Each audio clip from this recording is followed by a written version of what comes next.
People say betrayal cuts deepest when it comes from strangers. That's a lie. The deepest cut comes when it's from the people who were supposed to protect your dreams. For me, that cut came the day I discovered my parents had taken my college fund, the money I had worked for, saved for, dreamed about, and used it to pay for my sister's wedding. If you've ever felt overlooked for a sibling or betrayed by your own parents, this story is for you. Don't forget to like, comment, and subscribe to Classic Revenge, because you won't want to miss the twist coming at the wedding. I grew up with one dream, to go to college. Not just because I wanted a degree, but because I wanted to prove to myself that I could rise above the small town, where people never expected much of me. I wasn't the smartest kid, but I was determined. I worked weekends at the gas station, helped neighbors with chores, and saved every penny. Over the years, the savings added up, and my parents promised they would add to it when the time came. Education is your ticket out, my father used to say. We'll make sure you get there, my mother assured me. I believed them. By the time I graduated high school, I was ready. I'd been accepted into a decent university. Not the top tier, but good enough to launch me into a better future. The acceptance letter felt like proof that all my sacrifices had been worth it. Then came the blow. One evening, my parents sat me down at the dining table. My sister, Rachel, hovered nearby with a smug little smile. "We've been thinking," my father began, his voice carefully measured. "Your college fund, we're going to use it for Rachel's wedding." At first, I laughed, thinking it was a joke. But the look in his eyes told me otherwise. "What do you mean, her wedding?" I demanded. "That's my education. That's my future." Rachel chimed in, her voice dripping with entitlement. "Relax. You can go to school later. But my wedding can't wait." I stared at her, stunned. "You're seriously saying your wedding is more important than my education?" She smirked. "Of course it is." And my parents didn't argue with her. I remember the way my father leaned back in his chair, arms crossed. "You're a man. You'll find a way." Your sister's wedding, on the other hand, is a once-in-a-lifetime event. Family comes first. Family, I snapped. Family is supposed to support each other, not steal from each other. My mother shushed me, her tone sharp. "Don't be dramatic. You'll still get an education eventually. We just need to focus on Rachel right now." Rachel's fiancé, sitting smugly at her side, chuckled. "Come on, man. Be happy for your sister. It's just school. Weddings are bigger than that." The room spun. My chest tightened. My dreams, my years of sacrifice, were being dismissed as just school. And worse, they were laughing at my pain. The days that followed were worse. Every time I brought it up, Rachel waved me off. "Don't ruin this for me." My parents grew colder. "Stop being selfish," they said. "You'll thank us one day." Selfish. That word echoed in my head like a curse. How could I be selfish for wanting the future I had worked for? How could they justify stealing from me for a single day of flowers, food, and music? The betrayal sank deep. Friends are leaving for college, posting pictures of dorms, classes, new lives. I was stuck at home, watching my dreams slip through my fingers. Every day, my parents talked about the wedding, venues, dresses, menus, decorations. And every day, the knot in my chest grew tighter. I tried to distract myself with work, with anything, but the anger kept boiling.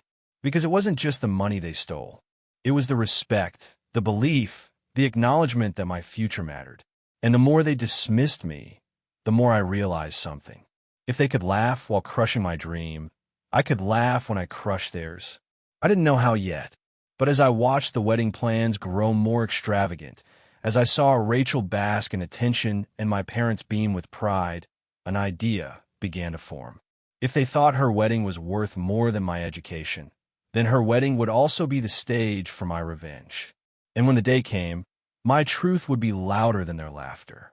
The worst part wasn't losing my college fund.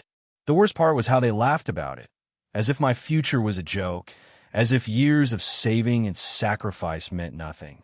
A week after they broke the news, I walked into the living room and heard them talking. My mother, my father, and Rachel sat with a wedding planner, papers scattered across the table. Rachel was grinning ear to ear. "With the money we pulled together, we can finally afford the ballroom at the Grand Hotel." Can you imagine the photos? They'll be perfect. Of course, my father said proudly. Nothing less for our daughter. And then, like it was an afterthought, he added, besides, it's not like your brother had anything important lined up. The room erupted with laughter. Even the wedding planner chuckled, glancing at me like I was part of the joke. I stood frozen in the doorway, my fists clenched. Rachel smirked. Oh, don't pout. It's not the end of the world. You can go to school later. My wedding is a once-in-a-lifetime event. Education happens every year. Easy for you to say. I shot back. It's not your future being stolen. Her fiancé, lounging smugly on the couch, added, come on, man. What's more important? Books or family? Think about it. Their laughter stung more than the words. Because it wasn't just betrayal. It was humiliation. In the weeks that followed, it only got worse. Rachel treated me like her personal assistant. Pick up my dress from the tailor. Carry these boxes into the hall. Run to the store, I need ribbons. And every time I hesitated, she'd tilt her head and say sweetly, don't forget, you're paying for this.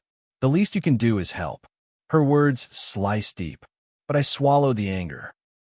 Because the more they laughed, the more determined I became. One evening, I confronted my parents. Do you hear yourselves? I asked, my voice shaking. You're robbing me for her wedding, and you're laughing like it's funny. My father scoffed. Stop exaggerating. You'll survive. You always do. Besides, my mother added, when Rachel's married well, it'll bring honor to the family. Isn't that worth more than 1 degree? I stared at them, disbelief boiling into rage. So my future means nothing compared to her dress and flowers? Rachel sauntered into the room, perfectly timed. Oh, don't act like a victim. You're just jealous because people will actually show up for my big day. The smirk on her face burned into me. At that moment, I realized it wasn't just about money. It was about worth. To them, I wasn't worth investing in. I wasn't worth sacrifice. I was just the expendable son whose dreams could be traded for his sister's spotlight. I watched as the wedding plans grew grander. Every night, I listened to discussions about chandeliers, imported flowers, custom menus. My father bragged to relatives about the event. My mother boasted about Rachel's gown. And every time I heard their laughter, it etched itself deeper into me. Because they thought they had silenced me. They thought they had crushed me. But in reality, they were handing me the perfect stage. At night, lying awake in my room, I thought about my friends starting their first semester, moving into dorms, attending lectures, building the lives I dreamed of. And then I thought about Rachel's wedding, the family, the relatives, the entire community gathered in one place. All of them believing the lie my parents wanted them to see, that Rachel was the crown jewel, the one worth sacrifice, the one worth celebration. I clenched my fists under the blanket. If they wanted to make her wedding more important than my future, then her wedding would also be the place where I destroyed their illusion. One night, while helping Rachel carry boxes of decorations in the house, she looked at me and smirked. You'll thank me one day, you know. This wedding will be the talk of the town.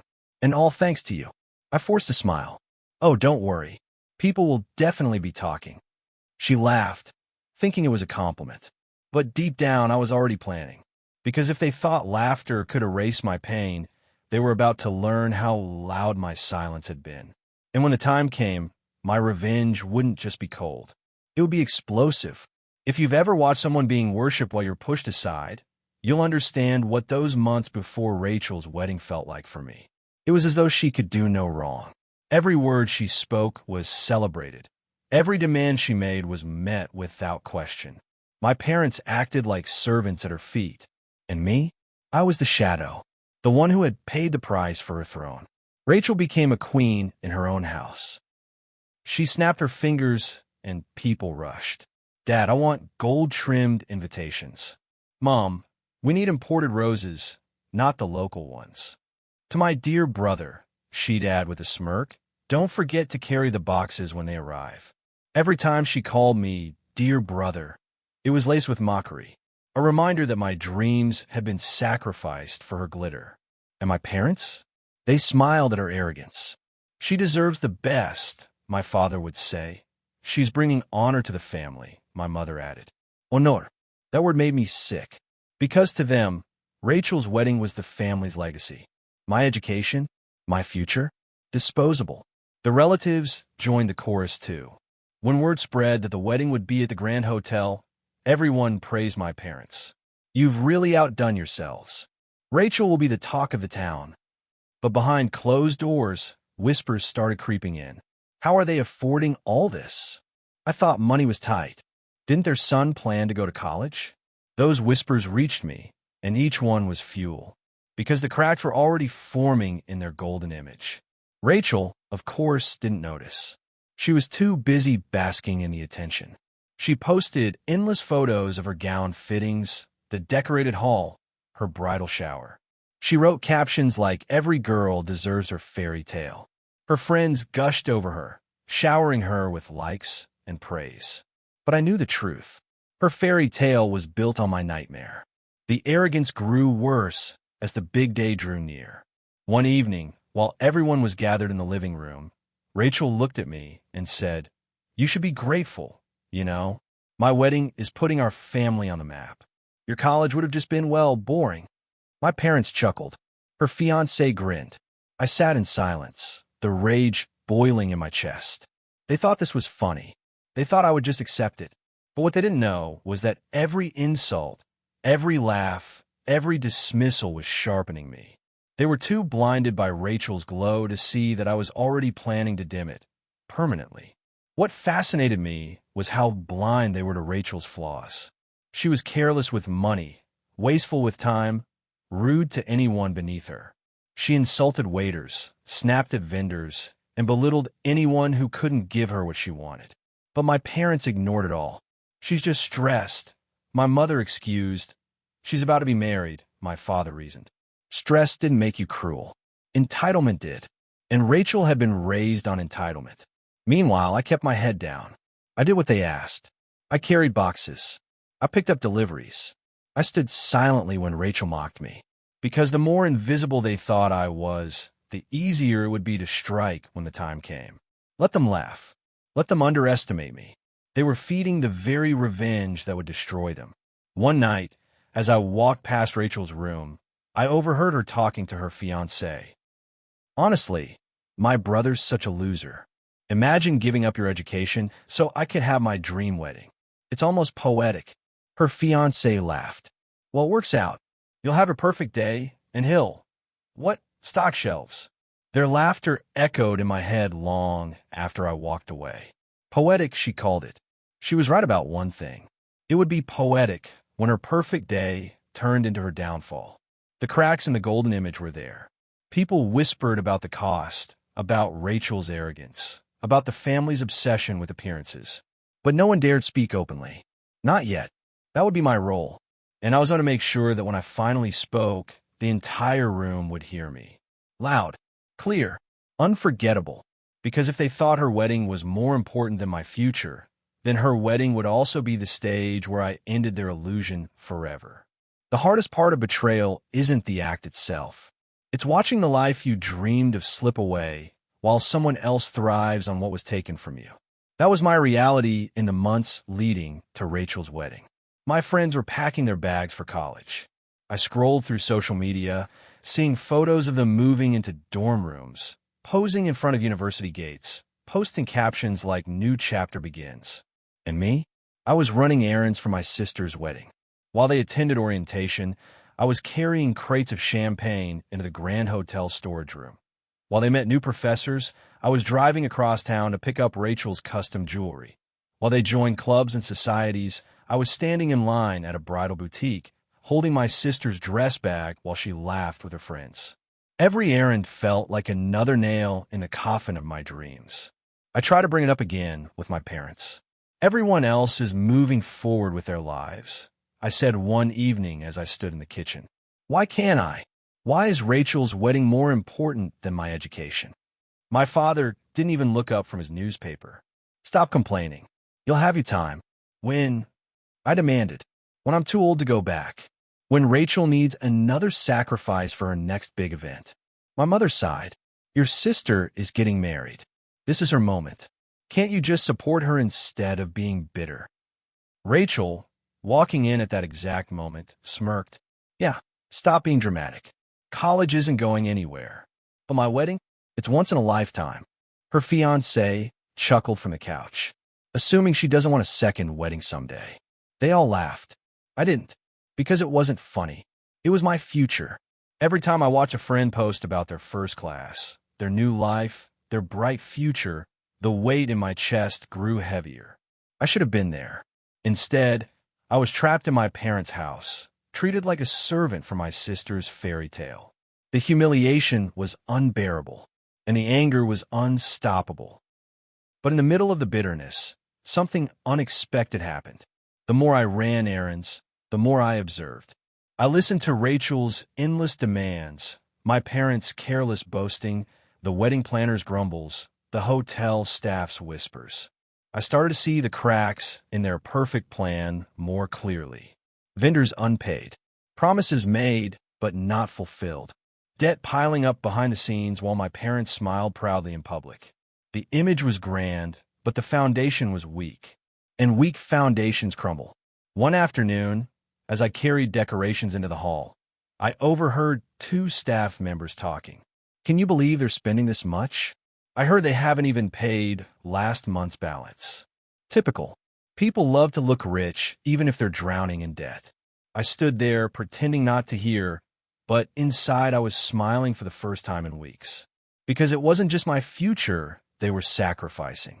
They were sacrificing their own stability, their own reputation, their own dignity. And all for Rachel's big day. That night, as I lay awake in bed, staring at the ceiling, I realized something. Yes, my dreams had been shattered.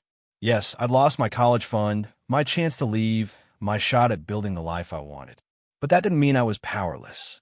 Because Rachel's wedding wasn't just a party. It was a stage where everyone would be watching. Family, friends, neighbors, the entire community.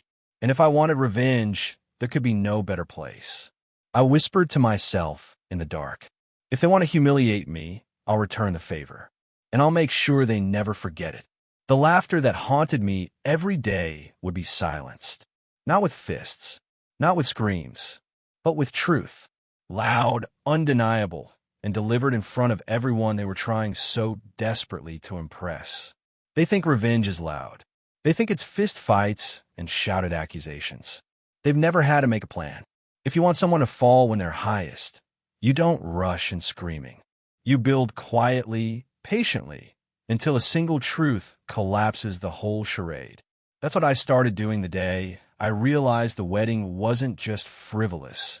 It was a house of cards their pride had built on other people's patience. It began with listening. We're the person left holding boxes and carrying bouquets. People say things around you they wouldn't say in front of the bride. Vendors mutter about missed payments. The caterer complains about deposits that haven't cleared. The florist mentions deliveries delayed because the account hasn't been approved. The hotel manager gives me a look one afternoon that felt like a conversation in itself. You shouldn't be the one doing this, he said, lowering his voice. We've done them favors, but this family's cash flow is a mess. They're bleeding. The word felt delicious in my mouth. That night, I started keeping a notebook. Not about my anger, not about their faces when they laughed at me. About facts, names, dates, bills, conversations, the kind of evidence that makes a bruise into a headline. My first break came unexpectedly. One of the junior staff at the hotel, a kid named Omar who unloaded crates, leaned in while tying a ribbon and muttered, "They still haven't paid the sound crew. If they don't, there'll be no music." "Why not?" I asked, pretending to fumble with a ribbon. He shrugged. "They said it's covered, but the contract's blank on the transfer. I've seen the invoices. They're marked pending. Pending." I scribbled it down. Next was the dress. I found a seamstress in a back alley of the market, measuring lace as if it were the only beautiful thing left in the city. She looked up when I asked about Rachel's gown. "She's lucky," the seamstress sighed. "They want couture, but they don't want to pay for it. I've been waiting weeks for the rest of the money. If it doesn't come, the hem won't be ready." Lucky. I wrote that word too. Then came the call from a vendor I'd helped carry boxes for. a man who delivered imported champagne. He sounded frantic. "They want a delay payment," he said. "If this is public, I lose face. I can't be the one whose goods don't get paid." His voice was tight. "Give me a few days, and I'll sort it somehow." Days. I like the rhythm of those small time frames. They told me how long the house of cards would wobble before it fell. What I gathered was obvious when laid out. Unpaid invoices, returned checks, a suspiciously large personal loan my father had taken out last month, and whispers of an outstanding mortgage payment nobody wanted to mention aloud. My parents weren't just reckless with my future. They were reckless with their entire household. But I needed more than rumors. I needed receipts. I needed documents. I needed audio where someone admitted the truth. I needed something that would be undeniable the moment I displayed it in front of the whole town. So I stepped up my game. I started carrying my phone everywhere with a pocket full of excuses and a camera ready.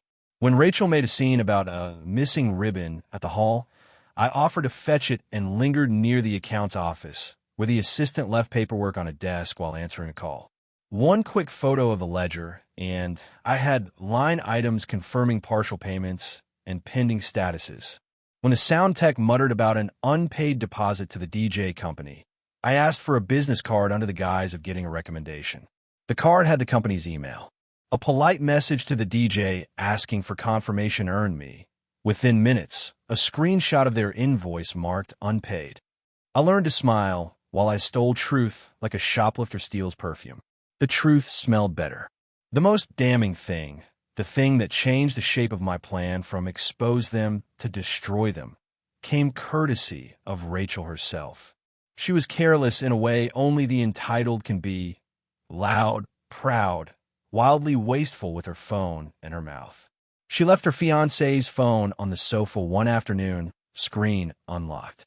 The messages were a goldmine.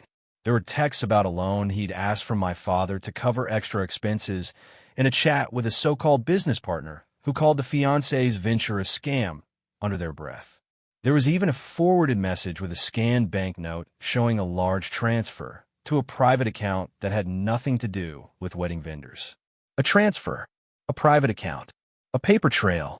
I copied what I could onto my phone, photos, screenshots, names. I felt like an archaeologist unearthing a skeleton. The skeleton was debt, fraud, and lies dressed in tulle. I didn't rush. I built 2 layers of strategy. Layer 1, logistics.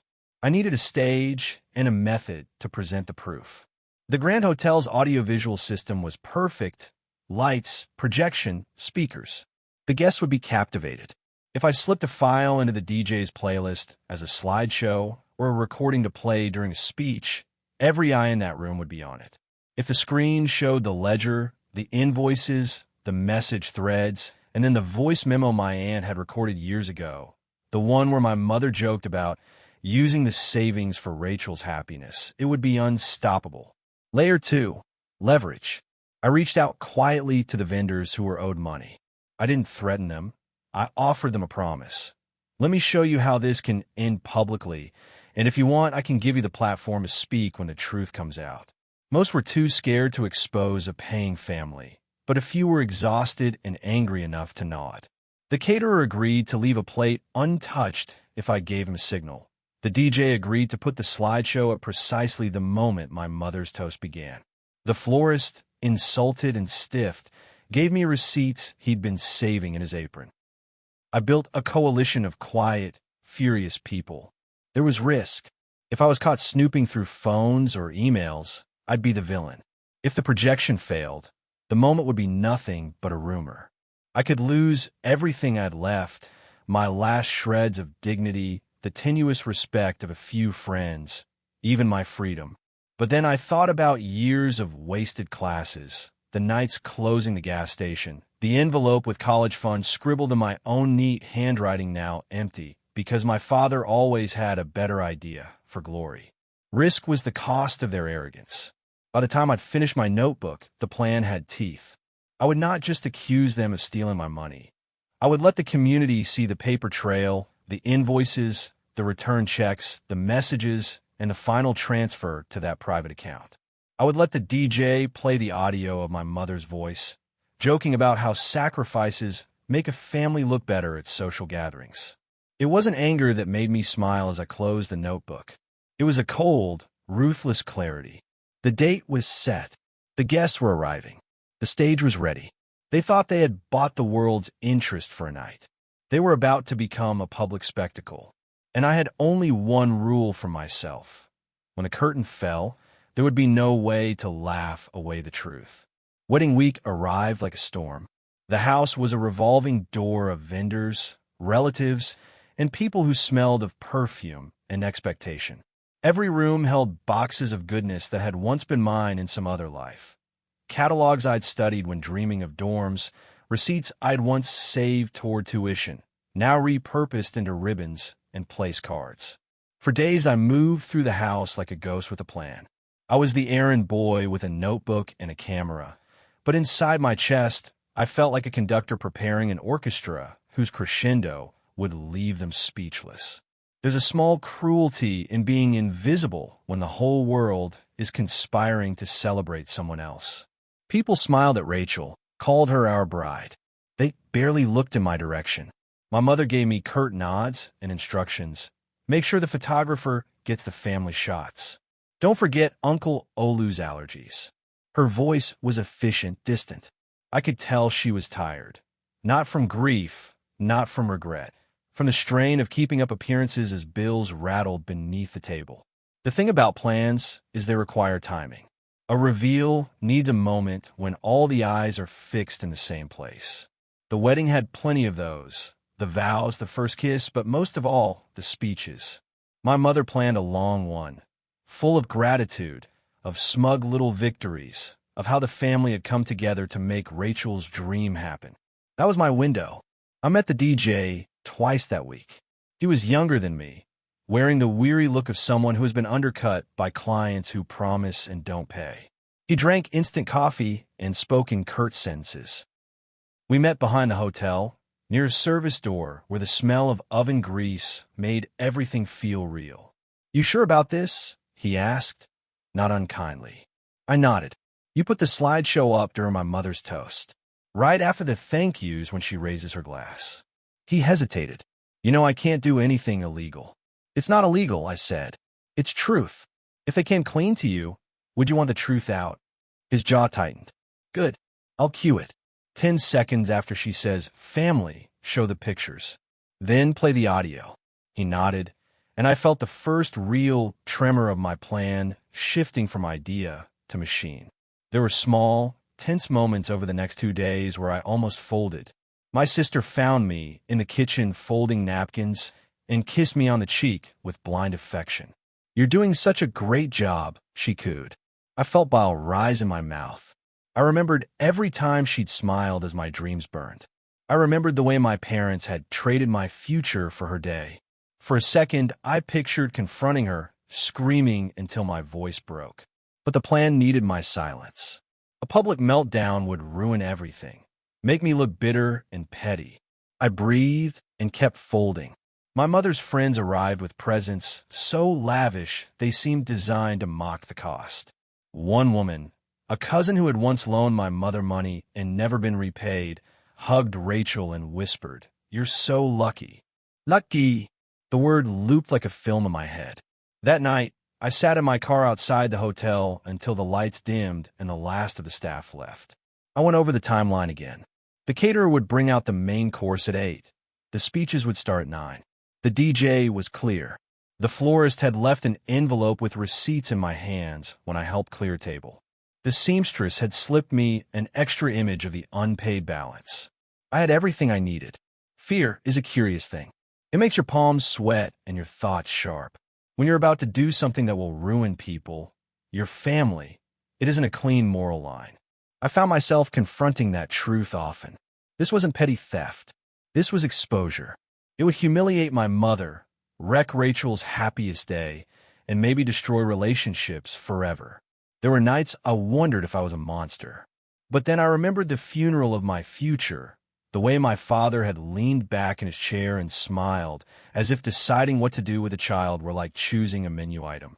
I remember being called selfish when I asked for an explanation. I remembered friends moving into lecture halls while I hauled boxes. I thought about how little weight my pain had carried in their eyes. Revenge isn't about cruelty for its own sake. For me, it was about an accounting, about making the ledger balance. I wanted the town to see the books they hid. I wanted the people who had cheered them on to feel the shame of having applauded a house built on someone else's future. I rehearsed my face in the mirror. Calm, not triumphant. That would look vengeful. Not broken. That would collapse the moment. I needed to stand there like a narrator who had finally told the truth. On the day of the wedding, the house was a frenzy of silk and perfume. I moved through it with purposeful steps. A neighbor pinched my arm and said, "You look tired, son." He meant it as pity. I smiled politely. The DJ gave me a thumbs up as I walked into the back hall. The florist slid me a receipt with a quick nod. "Good luck," he mouthed. The caterer left a plate with a small cut of roast in the service elevator, a silent pact. My chest thudded an impatient rhythm. Everything was set. The slideshow had been loaded. The audio file, the recording my aunt once made, saved as a joke, had been cleaned up, its laughter removed until only the words remained. "We'll use it for Rachel. She deserves this more than his schooling." My throat tightened at the memory, but the knot in my stomach was no longer fear. It was purpose. As guests arrived and took their seats, I slipped into the back of the ballroom and watched the scene. Chandeliers, a sea of tuxedos and gowns, cameras ready. My parents stood at the front like royalty. Rachel glowed. People clinked glasses. My mother's mouth was curved into the kind of smile that hides calculation. I found my place at the edge of the room. The DJ readied himself. The caterer cleared his throat and prepared for the cue. The florist's unpaid invoice sat like a stone in my pocket thanks to a scan I'd carried in my phone. I breathed in the perfume and breathed out the past. When my mother rose to speak and raised her glass, to family, I felt the moment click into place. I looked at her face, at the smile she'd practiced in the mirror, at the pearls around her neck, and I felt the last vestiges of the boy she'd left behind fall away. 10 seconds later, the lights dimmed. The ballroom glittered like something out of a dream. Crystal chandeliers rained light over tables draped in silk, every plate polished, every centerpiece exploding with flowers. Guests in sequin gowns and sharp suits drifted in with laughter, snapping photos of the hall as though it were the main attraction instead of the bride-to-be. I stood near the edge, not as a guest, not as a brother, but as a ghost carrying a secret that could crack the walls of that hotel. Rachel was radiant, no denying it. The gown sparkled, the tiara sat just so, her smile rehearsed 100 times in front of her vanity mirror. She floated through the room like she owned it. "Isn't she stunning?" my mother whispered to anyone who would listen. "She's our jewel," my father boasted, his chest puffed. Guests nodded, clapped, toasted. The praise rolled over Rachel like perfume, intoxicating her until she forgot how fragile her kingdom was. And me? I carried invoices in my pocket, screenshots in my phone, and an audio file loaded into the DJ's playlist. The higher they lifted her, the harder the fall would be. I made myself useful to stay invisible. Adjusted napkins, held doors, fetched drinks for distant relatives who didn't recognize me. To them, I was just another helper. And that was perfect because nobody watches the servant. Nobody suspects the one who blends in. And while they ignored me, I watched everything. The tension in the caterer's jaw as he carried trays, still waiting for his final payment. The DJ's eyes flicking toward me now and then, nervous but committed. The florist shaking his head, muttering under his breath as he set down vases he hadn't been fully paid for. They were all cracks. Small, but visible if you knew where to look. And I did.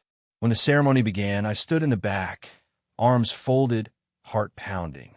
Rachel walked down the aisle to soft piano music, guests rising to admire her as though she were royalty. Phones flashed. Tears shimmered in eyes. My parents clutched hands like they had built an empire. I clenched my jaw. Every flash of the cameras felt like a spotlight on my stolen dreams. Every tear shed for Rachel's special day reminded me of the indifference they showed when they buried my education in her gown's lace. But I stayed silent. Because revenge isn't loud in its preparation. It waits until the moment it will echo forever. The vows were exchanged. Rachel promised love. Her fiancé promised forever. Applause filled the room. Glasses clinked. My mother wiped her eyes dramatically, already rehearsing the story she'd tell later. How perfect her daughter's wedding had been, how proud she was, how their family was a pillar in the community. I almost laughed, because she had no idea how quickly the story was about to change. Dinner came next. Plates of roast, salmon, and rice floated across tables. Guests dined and drank, oblivious to the truth simmering in the background. My father walked from table to table, grinning, telling everyone how much he'd sacrificed for this day. Sacrificed. That word rang in my ears like a warning bell. He wasn't wrong. He had sacrificed, but not his own pride, not his own comfort. He had sacrificed me, my future, my education, my dreams. And tonight, the sacrifice would bleed out in front of every witness. By 9 o'clock, the air was thick with food and wine. The speeches began. Rachel's fiancé went first, his voice trembling with rehearsed gratitude. To my bride, my parents, and to the family who made this day possible. The guests clapped. Cameras flashed. Then Rachel's turn. To my parents, thank you for giving me everything I could ever dream of. To my brother. She glanced at me briefly, smirk tugging her lips. Thanks for helping carry boxes. Laughter rippled through the room. I felt my fists clench under the table. But I kept my expression calm, because the moment was almost here. Finally, my mother stood. Her dress shimmered as she rose, glass in hand, smile broad and perfect. She tapped the microphone gently, commanding the room's attention. To family, she began, her voice warm and proud. Tonight, we celebrate not just Rachel and her new beginning, but the strength of our family. We work together, sacrifice together, and prove that when we stand as one, nothing is impossible. The word echoed again. Sacrificed. The guests clapped, raising glasses. My father nodded proudly. Rachel dabbed at her eyes for dramatic effect. And as the applause swelled, my mother lifted her glass high. So let us drink to family. That was the cue. The DJ glanced at me. I gave the slightest nod. The lights flickered. The music cut. And on a massive projector screen behind the stage, the first slide appeared. Unpaid invoices. Amounts in bold red. Company names. Stamps reading final notice. Gasps rippled through the hall. My mother froze, glass still raised, her smile faltering. My father's face drained of color. Rachel blinked, confused, looking around as whispers spread like wildfire. Then came the next slide. Screenshots of messages. Rachel's fiancé begging for loans. My father shifting money into private accounts. A seamstress's unpaid balance. The whispers grew louder, sharper, turning into murmurs of disbelief. And then, the final blow. The audio file. My mother's voice, clear as crystal, projected through the ballroom. We'll use his education money for Rachel. She deserves this more than books. He'll survive. Gasps turned to silence. And in that silence, I finally stepped forward. The ballroom was silent. Hundreds of eyes flicked from the glowing screen to my mother's frozen smile, to my father's pale face, to Rachel's confused blinking. On the projector, invoices piled one after another like blows to the jaw. Florists unpaid, caterers owed, dresses half-funded, loans disguised as gifts. And then, the recording. My mother's voice, laughing, cold, undeniable. We'll use his education money for Rachel. She deserves this more than books. He'll survive. The words echoed across the glittering ballroom, bouncing off chandeliers, drowning out the hum of the air conditioner. Guests gasped. Some turned to one another, whispering furiously. Others just stared, wide-eyed, clutching their glasses. Rachel's tiara tilted slightly as she spun toward my mother. What is this? My mother's hand trembled, glass still raised. My father's lips tightened, but no sound came. And me? I stepped forward from the shadows. The DJ killed the slideshow, leaving the last image frozen. My mother's words, typed out in bold white text over a black screen. The microphone sat waiting on the podium. My mother had just dropped it after fumbling backward. I walked up to it. My footsteps echoed in the stunned quiet. "Ladies and gentlemen," I began, my voice steady, carrying through the room. Tonight was supposed to be about family, about sacrifice, about honor. I paused, letting my eyes sweep across the sea of faces. Relatives, friends, neighbors, all of them drinking in every word. Well, there was a sacrifice, but it wasn't theirs. I pointed toward Rachel, toward my parents. It was mine. Gasps, murmurs, a distant cough. They drained the fund I'd worked for, my chance at education, my chance at a future, to throw this wedding. They laughed when I begged them to reconsider. They told me books could wait, but a party couldn't. Rachel shot up, her voice shrill. "That's not true." I turned to her, meeting her eyes coldly. "Then explain why vendors are standing here tonight unpaid. Explain the invoices. Explain the recording of our mother's own words." Her mouth opened and closed like a fish gasping for air. The room stirred. I heard whispers hiss across tables. I knew something was off. Imagine stealing from your own child. Shameless. Relatives who had praised my parents minutes ago now stared at them with disgust. Friends who had called Rachel a jewel looked away from her, embarrassed to have once admired her glow. I gripped the microphone tighter. For years, I thought my dreams didn't matter. Tonight, I see it clearly. To them, I was disposable. I was a wallet, a shadow, a sacrifice. But not anymore. My father finally found his voice. "Sit down," he barked, his face red. "You're ruining everything." I smiled. "No, Father. I'm not ruining anything. You already did. I'm just showing everyone what you built this day on: lies, debts, and stolen dreams." Rachel lunged forward, tears streaking her makeup. "You're jealous. That's what this is. You couldn't stand to see me happy." The laughter that spilled from me was raw, sharp. Jealous? Of a wedding built on theft? Of a crown bought with my future? No, Rachel. I'm not jealous. I'm finally free. The guests erupted, half whispering, half gasping, some even standing, phones out, recording. I could see it in their eyes. The golden image of my family was shattered beyond repair.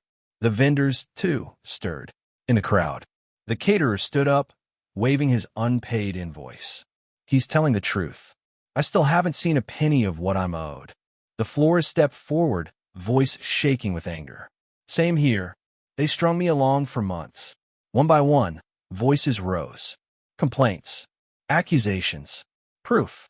And my parents stood at the center of it all, helpless, cornered by the very community they had wanted to impress. My mother crumpled into her chair, face in her hands.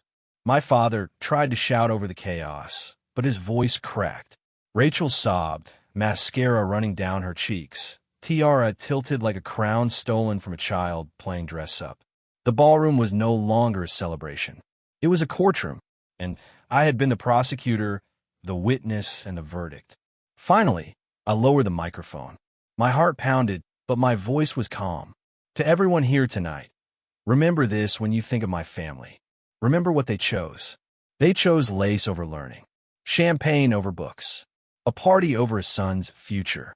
I dropped the mic onto the table with a thud that echoed louder than the music had all night. Then I turned and walked out, leaving them to drown in the ruins of their own lies.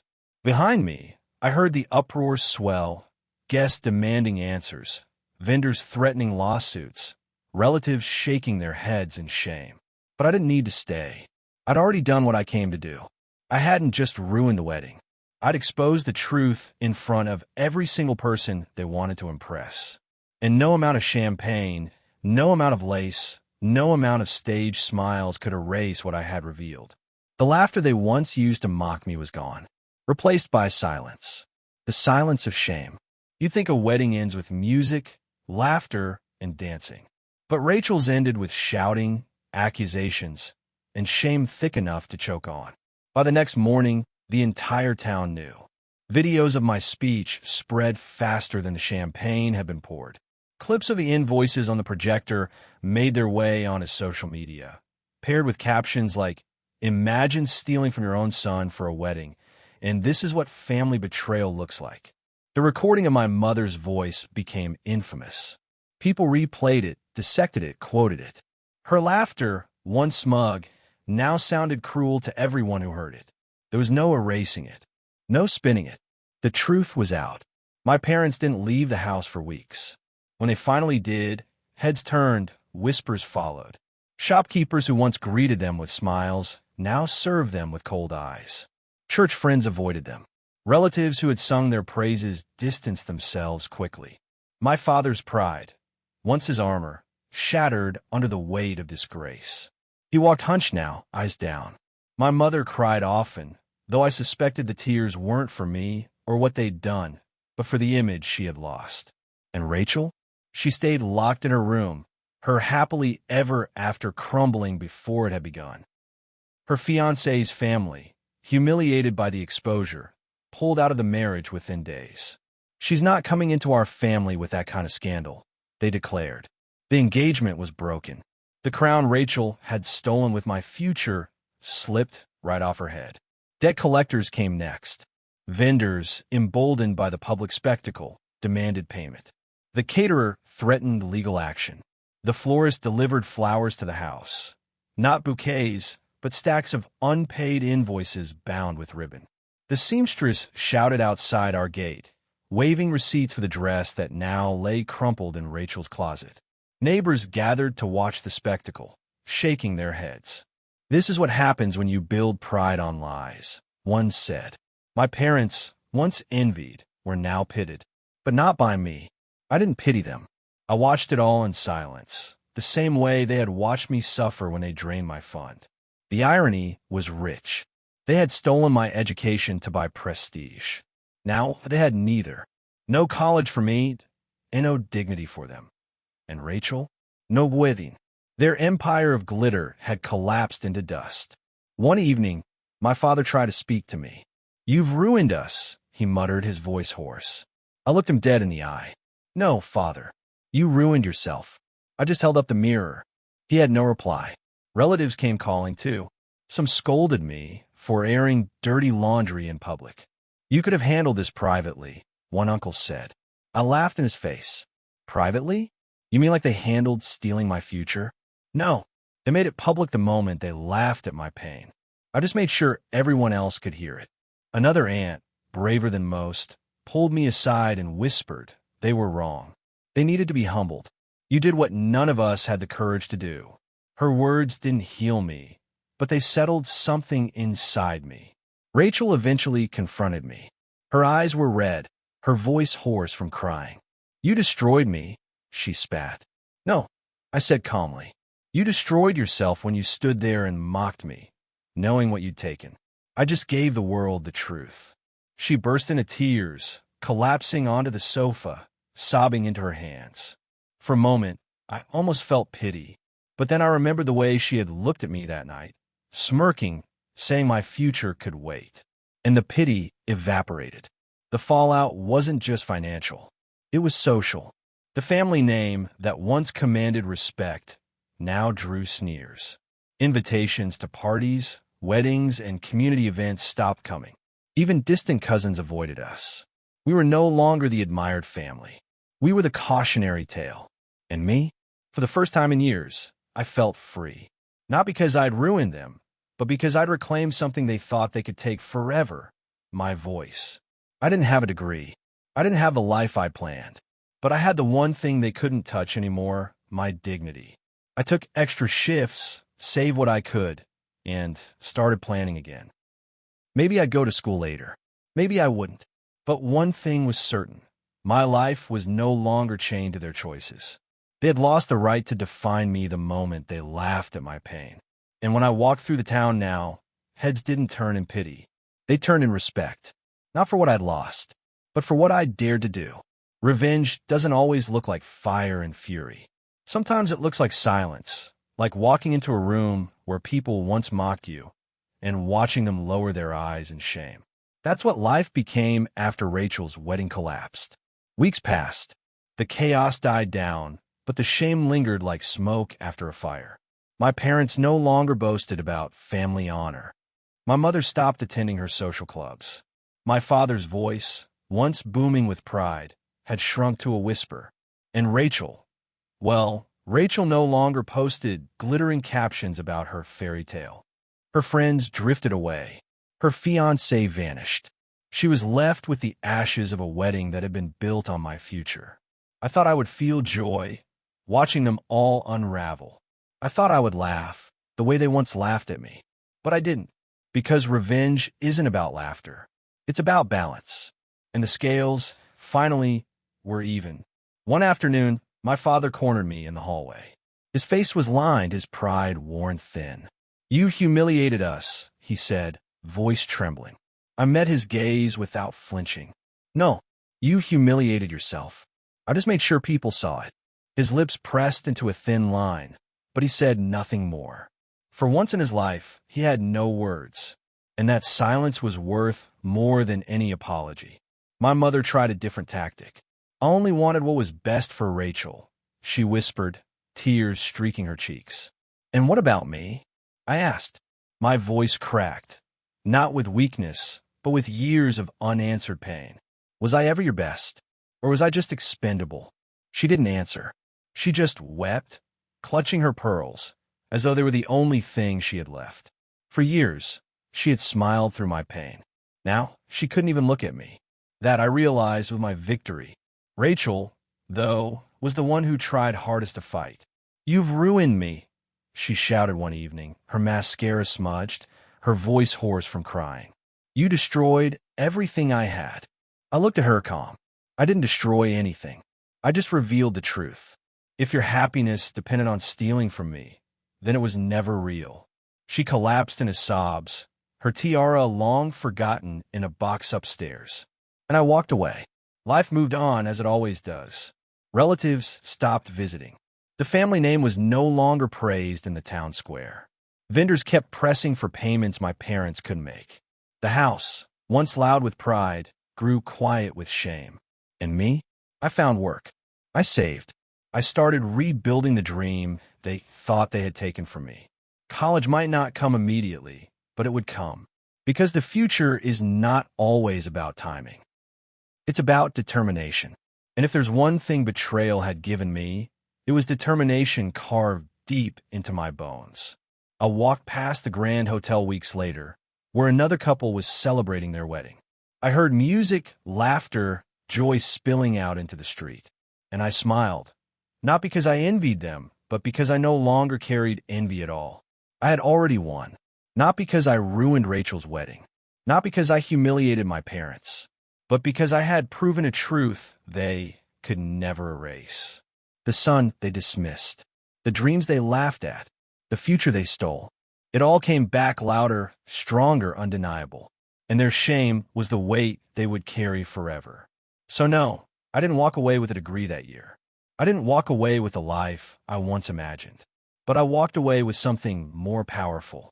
The knowledge that I had taken back my voice. And when I spoke, the whole room listened. My revenge was complete. Not because they suffered, but because they could never laugh at me again. That if you've ever been underestimated by your own family, let me know in the comments how you turned their doubt into your strength. And don't forget to subscribe to this channel for more shocking family betrayal stories. Your story might be the next twist I tell.